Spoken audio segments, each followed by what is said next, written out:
Hello everyone, welcome back to DK education academy. तो कैसे हो आप लोग? आई होप सभी बहुत अच्छे होंगे अपने अपने घरों में। मैं देव कुमार अपने तहे दिल से आपका स्वागत करता हूं आपके अपने चैनल डीके एजुकेशन एकेडमी में। तो बच्चों, आज हम करने वाले हैं introduction of exercise 14.2 chapter 14 statistics class 10th mathematics. So far हमने सॉल्यूशन ऑफ एक्सरसाइज 14.1 अपलोड कर दी है और आप लोगों से गुजारिश है कि पहले आप उसको देख लें। उसमें बच्चों हमने मीन के तीनों मेथड सीखे थे, जिसमें हमारा डायरेक्ट मेथड था, एज्यूम मीन मेथड था और स्टेप डेविएशन मेथड था। तो आज जो हम करने वाले हैं वो है हमारा very first topic, that is mod. तो आज हम मॉड के बारे में सीखेंगे। तो मॉड क्या होता है, सबसे पहले इसकी बात करेंगे। तो बेटा मॉड और कुछ नहीं, ये भी एक एवरेज है, सेंट्रल टेंडेंसी का एक पार्ट है। और मॉड बेसिकली बहुत इजी है। मॉड बेसिकली होता क्या है कि जो फ्रीक्वेंसी सबसे ज्यादा टाइम्स अकर होती है उसको हम मॉड कहते हैं। आप कहोगे सर नहीं समझ में आया कि आप बोल दिया आपने। मैं बताता हूं आपको, एक एग्जांपल लेके देखते हैं। एक छोटा सा एग्जांपल लेते हैं। मान लो कि मान लो कि मैंने आपका टेस्ट लिया, 10 बच्चों का टेस्ट लिया मैंने, और उन 10 बच्चों के जो मार्क्स आए वो आउट ऑफ 10 में से मैंने दिए। तो किसी बच्चे के जो मार्क्स थे, मार्क्स आउट ऑफ 10, ठीक है। तो क्या है, किसी के 7 आए, ठीक है। 10 बच्चों का टेस्ट है, एक हो गया। एक और बच्चे के 7 आ गए, एक के 3 आए, एक के 2 आए, एक का 0, 1 2 3 4 5, ठीक है। फिर एक के 7 आ गए, फिर एक के 9 आ गए, फिर एक के 10 आ गए, फिर एक के 3 आ गए, फिर एक का मान लो के 4 आ गए, ठीक है। तो ये इस तरीके से मार्क्स आए, है ना। तो बच्चों मैंने यहां पे ऑब्जर्व किया कि जो 7 है वो कितने टाइम्स अकर हुआ, 3 टाइम्स अकर हुआ है, चेक कर लो, है ना। और जो 3 है वो 2 टाइम्स अकर हुआ है, और 2 1 टाइम्स अकर हुआ है, 0 1 टाइम्स है, 9 1 टाइम्स है, 10 1 टाइम्स है, 4 भी 1 टाइम्स है। तो कहने का मतलब यह है कि सबसे ज्यादा टाइम्स जो वैल्यू अकर हुई है उसको ही हम क्या कहते हैं बच्चों, मॉड कहते हैं। तो यहां पे हमारा जो मॉड मार्क्स है वो क्या है बेटा, 7 है। तो उम्मीद करता हूं आपको बात समझ में आ गई होगी कि मॉड कहते किसे हैं। ओके, अब देखिए एनसीईआरटी क्या कहती है मॉड की डेफिनेशन, वो भी देख लेते हैं। तो mod, the mod is that value of the observation which occurs most frequently, that is an observation with the maximum frequency is called the mod। यानी कि कहने का मतलब यह है, अगर मैं इसको रीराइट करके लिखता, जैसे कि एक टेबल में लिखता, तो देखो मैंने जो टेस्ट लिया था, जो मार्क्स थे वो कैसे थे बेटा, 0 1 2 3 4 5 6 7 8 9 10, और ये फ्रीक्वेंसी है ना। तो फ्रीक्वेंसी 0 मार्क्स कितने बच्चों के, चेक करो, एक बच्चे का है ना। और 1 मार्क एक का भी नहीं है, यानी कि 0 स्टूडेंट है। 2 मार्क एक का है, 3 मार्क 2 बच्चों के हैं, और 4 मार्क 1 स्टूडेंट का है, 5 एक का भी नहीं है, 6 भी एक का नहीं है, 7 3 बच्चों के हैं, और 8 एक का भी नहीं है, 9 एक का है, 10 भी एक का है, चेक कर लो। तो बेटा हमने देखा कि जो फ्रीक्वेंसी सबसे ज्यादा टाइम्स अकर हुई है उसके कॉरस्पॉन्डिंग जो डेटा है वो मॉड होता है ना। तो इसको हम मॉड कहते हैं बेटा। कि कहने का मतलब the mode is that value, वो value of the observation which occurs most frequently, that is an observation with the maximum frequency is called the mode, ठीक है। आई एम श्योर कि आपको बात समझ में आ गई होगी। आप फटाफट से इतना वीडियो पॉज करके नोट कीजिए, फिर एनसीईआरटी के कुछ एग्जांपल्स देखते हैं, इसको समझ। तो बच्चों देखते हैं एग्जांपल, जो वेरी फर्स्ट एग्जांपल है वो है एग्जांपल नंबर 4, जो कि पेज नंबर 272 एनसीईआरटी है। तो देखिए अभी मैंने जो एक टेस्ट वाला आपको एग्जाम्पल दिया था बिल्कुल उसी से रिलेटेड है। तो क्या कहता है, कहता है the wickets taken by a bowler in 10 cricket matches are as follows. तो आपको किसी बॉलर ने जो पिछले 10 मैचों में जो विकेट्स ली हैं उसका आपको डेटा दे रखा है, और आपसे बोला find the mod of the data. तो इस डेटा का आपने मॉड निकालना है। तो देखो उसने कुछ 10 मैचों में इस तरीके से विकेट्स ली है, तो इसका मॉड क्या होगा। तो वैसे तो मैं क्लियरली यहां पे देख के भी बता सकता हूं कि इसका मॉड क्या होगा, वही जो मैंने आपको बताया, जो सबसे ज्यादा टाइम्स आएगा उसको मॉड कहते हैं ना। ओके, तो देखिए यहां पे आपका क्या आएगा बेटा, नंबर ऑफ मैचेस, है ना। नंबर ऑफ मैचेस तो क्या कहते हैं, कितने हैं, 10 मैचेस है ना। हाँ, तो नंबर ऑफ मैचेस और नंबर ऑफ विकेट्स है ना। तो नंबर ऑफ विकेट्स और नंबर ऑफ मैचेस,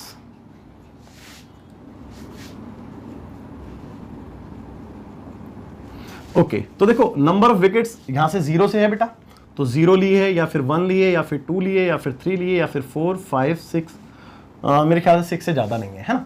और कितने मैचेस में लिए बेटा ये? 10 मैचेस में लिए है ना, तो पिछले 10 मैचेस में। तो 0 विकेट उसने कितने मैचेस में ली? 1 मैच में, है ना, चेक कर लो। 1 विकेट कितने टाइम्स लिए उसने? 1 टाइम से लिए भाई। 2 विकेट 1 2 3 टाइम्स उसने 2 विकेट लिए, और 3 विकेट जो है उसने 2 टाइम्स लिए, चेक कर लो। ओके, 4 विकेट्स उसने 1 टाइम ली है, 5 भी 1 टाइम है, और 6 भी 1 टाइम है, चेक कर लो। और इसका टोटल करके देख लो, 10 आ रहा नहीं आ रहा? तो 1 2 2 3 5 5 2 7 7 3 10, हाँ बिल्कुल ठीक है। तो बेटा नो डाउट हम क्लियरली ये देख सकते हैं कि जो उसने सबसे ज्यादा विकेट्स लिए वो कौन से, कितनी लिए बेटा? 2 विकेट्स लिए उसने 3 मैचेस में, आप चेक कर लो। तो ये वाली फ्रीक्वेंसी सबसे ज्यादा टाइम्स अकर हुई है, तो मॉड हम क्लियरली क्या कह सकते हैं कि मॉड जो है वो 2 है ना। तो clearly we can say mod equal to 2 because of 2 is the maximum times occur, है ना, क्योंकि 2 जो है वो सबसे ज्यादा टाइम्स अकर हुई है फ्रीक्वेंसी। क्लियर है? तो उम्मीद करता हूं यहां तक भी आपको समझ में आ गया होगा और इसमें भी कोई आपका डाउट नहीं रहा होगा, है ना। चलिए आगे की बात करते हैं।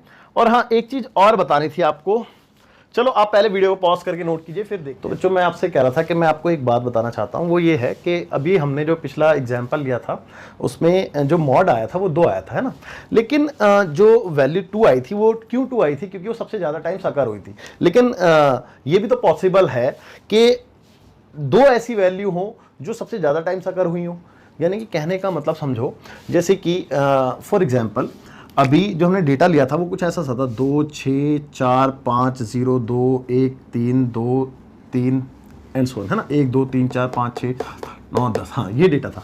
अब हमने 2 को क्यों लिया था? क्योंकि 2 जो है 3 टाइम्स अकर हुआ था।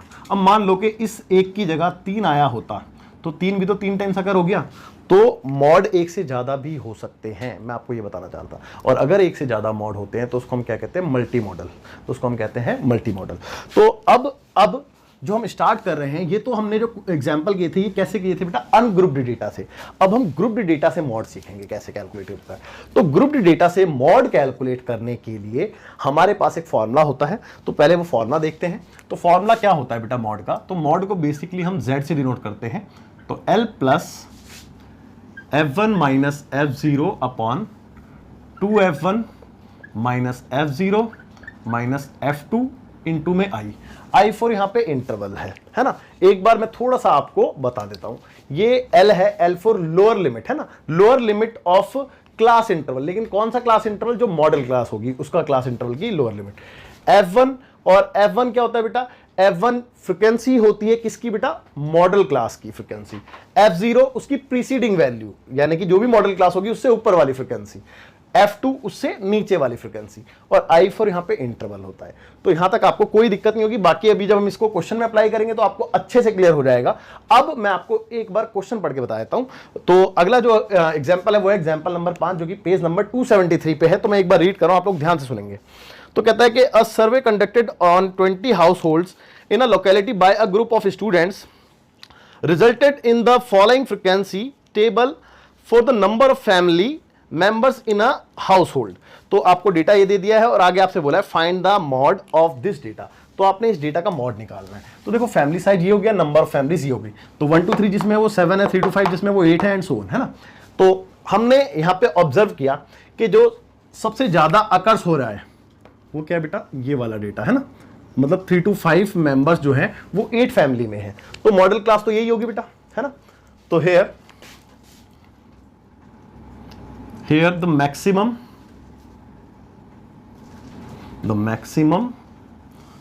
frequency occurs is 8, है ना। so therefore model class equal to model class equal to 3 to 5। तो ये मॉडल क्लास हो गई आपकी 3 to 5। अब इसके अकॉर्डिंगली ये सारी वैल्यूज होती हैं। अब देखेंगे कैसे। अब हमें मॉडल क्लास पता चल गई है। तो मैंने बताया था L होता है lower limit of model class. तो मॉडल क्लास की लोअर लिमिट यानी कि ये, भाई ये तो अपर लिमिट होगी ना, तो लोअर लिमिट ये होगी, L ये हो गया। F1 ये हो गया भाई, फ्रीक्वेंसी में ही तो बताया था मैंने यही तो बोला था ना कि मॉडल क्लास की जो फ्रीक्वेंसी होती है वो F1, और F0 preceding value, F2 next value है ना मॉडल क्लास में, और I फॉर इंटरवल, दोनों का बीच में जो डिफरेंस है। ओके, तो यहां तक आपको कोई डाउट नहीं होगा। अब हम मॉड को कैलकुलेट करते हैं। तो now Z is equal to, देखो L मैं फॉर्मूला पुट कर रहा हूं, L की वैल्यू कितनी है 3, और प्लस F1 कितना है बेटा यहाँ पे 8, माइनस F0 कितना है 7, अपॉन में 2F1 मतलब F1 का दुगना, ट्वाइस ऑफ F1, तो ट्वाइस ऑफ F1 डायरेक्ट लिख दूं यानी कि 16, भाई 8 दूनी 16 ही तो आएगा, और F0 यानी कि 7, F2 कितना है 2 है, और इंटरवल भी 2 का ही चल रहा है, चेक कर लो 3 से 5। ओके, तो यहां तक आपको कोई डाउट नहीं रहा होगा और अच्छे से क्लियर हो गया होगा, है ना। अच्छा, अब बस इसको कैलकुलेट करो और अपना आंसर निकालो। 3, 8 में 7 गया 1 को 2 से इंटू करो 2 ही आएगा, तो 2 लिख दो डायरेक्टली। अब देखो 16 और यहाँ पे 7 2 9, भाई 16 में से 9 को माइनस करना है तो 7 बचेंगे, चेक कर लो भाई, 16 में से 9 को माइनस करना है, 7 2 9 रहेंगे, है ना। तो यहाँ पे भी कोई डाउट नहीं होगा। ओके, और यहाँ तक आपको क्लियर है। तो 7 3 21 और 2 23/7, तो दोनों को डिवाइड करके जो भी आ रहा है वो आपका आंसर होगा। तो 23 डिवाइडेड बाय 7, 7 3 21, बचे 2, पॉइंट लगा दो 0, 7 2 14, बचे 6, पॉइंट है ऑलरेडी 0, 7 8 56, बचे 4, और 7 5 35, 35, बचे 5, और 7 7 41, एंड सो ऑन। तो आगे तक ऐसे ही चल रहा है ना। तो कितना आ गया बेटा 3.2857। अब एनसीईआरटी ने कहाँ पे छोड़ा है वहाँ पे हम भी छोड़ देंगे, एक बार देख लेते हैं एनसीईआरटी में आंसर। तो 3.286 यहाँ पे मतलब इसको बढ़ा के लिख दिया है, तो 3.286 एप्रॉक्स है ना, तो ये एप्रॉक्स आ गया। ओके, आई एम श्योर आपको बात अच्छे से क्लियर हो गई होगी, बहुत इजी है, कोई दिक्कत कोई परेशानी नहीं है। आप फटाफट से वीडियो पॉज करके नोट कीजिए। फिर तो बच्चों देखते हैं एग्जांपल नंबर 6 जो कि पेज नंबर 274 एनसीईआरटी है। ओके, तो क्या कहता है इसमें, लिखा है बेटा, कहाँ गया एग्जांपल नंबर 6, तो बच्चों क्वेश्चन में लिखा है the marks distribution of 30 students in a mathematics examination are given in table 14.3। तो 14.3 जो टेबल है ऑफ एग्जाम्पल नंबर 1 में, उसमें आपको 30 स्टूडेंट्स के क्या दे रखे हैं बेटा, मार्क्स दे रखे हैं ना। Okay, find the mod of this data, आपसे बोला गया है इस डेटा का मॉड निकालिए, और also compare and interpret the mod and the mean, और इनको इंटरप्रेट भी करना है, ठीक है। अब देखिए मीन तो ऑलरेडी हमने एग्जाम्पल नंबर 1 में कैलकुलेट किया था, और मैं लिख भी देता हूं कि जो इसका मीन था वो आई थिंक सो कि मेरे को याद है 62 था, ठीक है, एक बार चेक कर लें। हाँ बिल्कुल 62 था, ठीक है। ओके, अब इसका मॉड देख लेते हैं, है ना। तो मॉड के लिए सबसे पहले मॉडल क्लास, तो बेटा मॉडल क्लास इसमें साफ नजर आ रही है कि ये वाली है ना। तो अकॉर्डिंग टू मॉडल क्लास ये F1, ये F0, ये F2, ये L, और इन दोनों के बीच में जो भी डिफरेंस है वो I है ना, इंटरवल। ओके, तो पहले लिख लेते हैं, ये नीचे लिख देते हैं, here the maximum number of frequency occurs, ठीक है, अकर्स इज 7 है ना, is 7 of class 40 to 55। So therefore modal class यही होगी बेटा, therefore modal class equal to 40 to 55 है ना, ये आपकी मॉडल क्लास हो गई, और इसके अकॉर्डिंग ये सारी वैल्यूज हो गई। तो अब मॉड को कैलकुलेट करते हैं। तो देखिए z is equal to L, L कितना है बेटा, चेक करेंगे 40, चेक कर लो। तो 40 प्लस F1 7 है, माइनस F0 3 हो गया, और यहां पे F1 का दुगना यानी कि 14 हो जाएगा, और F0 यानी कि 3, और F2 यानी कि 6, और इनटू में I फॉर इंटरवल, दोनों के बीच में चेक कर लो 15 का इंटरवल है ना, 15 का ही है ना, 40 और 55, हाँ बिल्कुल। अब देखिए आगे, तो 40 एज इट इज प्लस, भाई 7 में से 3 गया तो 4 बचा, 4 को 15 से इंटू कर दो, 60 हो गया, या फिर चलो ऐसे ही रहने दो, 4 × 15 ही रहने दो, बाद में देखें जरूरत पड़ेगी तो। अच्छा यहाँ पे देखो 6 3 9, 14 में से 9 गया तो 4 बचेगा, भाई चेक कर लो, 14 में से अगर 9 गया, नहीं 4 की 5 बचेगा ना, 5 बचेगा, है ना, 9 5 14, बिल्कुल ठीक है। ओके, और 5 से ये 3 बारी में कैंसिल हो गया, तो 40 प्लस 12 यानी कि ये आ गया 52। तो जो मॉड आ रहा है बेटा वो आ रहा है 52, मैंने बोला 55 लिख दिया, 52, जबकि मीन कितना है बेटा इसका 62। तो कहने का मतलब ये है, इससे क्या इंटरप्रेट करते हैं हम, इससे हम ये इंटरप्रेट करते हैं कि जो नंबर ऑफ स्टूडेंट है वो तो है जिनके मार्क्स 52 आए वो मैक्सिमम स्टूडेंट है, लेकिन अगर इनकी एवरेज की बात करें तो एवरेज कितना है 62। तो ये इंटरप्रेट होता है। तो एनसीईआरटी ने क्या इंटरप्रेट करके लिखा है वो भी बता देते हैं आपको। तो इन्होंने यहां के बाद इन्होंने आगे लिखा है बेटा, so the mod marks is 52, जो मॉड मार्क्स है वो 52 है जैसे कि हमने निकाला है। और आगे कहता है from example number 1 you know that the mean marks is 62, और आप जानते हो कि एग्जाम्पल नंबर 1 में जो मीन मार्क्स है वो 62 है। तो आगे कहता है इनके इंटरप्रिटेशन में, so the maximum number of students obtain 52 marks, तो ज़्यादा से ज़्यादा जो स्टूडेंट्स हैं जिन्होंने 52 मार्क्स गेन किए हैं, but for some while on an average student obtained 62 marks, जबकि जो एवरेज है मार्क्स की वो कितनी है बेटा 62 है। तो आई एम श्योर आपको ये क्वेश्चन भी समझ में आ गया होगा, और ये इंट्रो का आपका लास्ट क्वेश्चन था, इसके साथ आपका इंट्रो कंप्लीट होता है, और इसके बाद जो हम करेंगे वो है सॉल्यूशन ऑफ एक्सरसाइज 14.2। तो आप फटाफट से वीडियो पॉज करके नोट कीजिए।